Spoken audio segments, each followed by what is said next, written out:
The word jihad is mentioned in the Quran about 41 times. The words mercy, peace, and compassion are mentioned about 355 times. Yes, come in. Come on in, Riaz. Sit down, please. Contrary to popular belief in most Western cultures, Islam is a religion that preaches peace and tolerance. Yes, Patricia.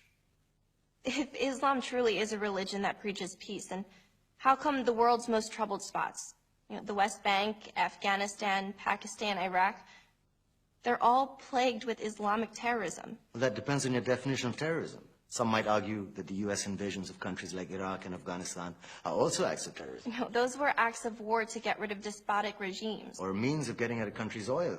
Conspiracy theories. Well, May I? Yes, please. Go ahead, Riaz. Mr. Khan is right. I mean, if we're talking about terrorists, the world's biggest terrorists are the white superpowers. Come on now. No, really. Stop and think about it. Explain 9/11. Okay. Do you know how many people died in the Twin Towers strike? Around 3,000. And do you have any idea how many people died in the bombing of Afghanistan? Take a wild guess. More than 15,000 people died.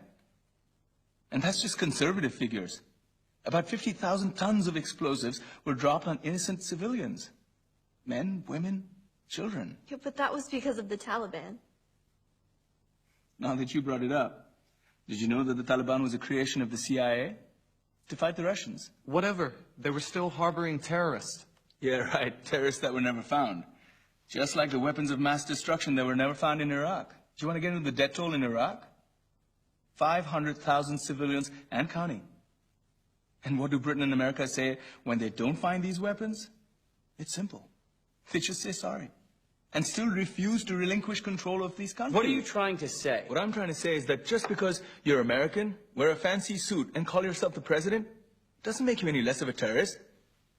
I'm saying that if you don't stop meddling in other people's countries, you will face a backlash. If Muslims like you feel that way, then why don't you get out of our country? We will. As soon as you promise to leave ours.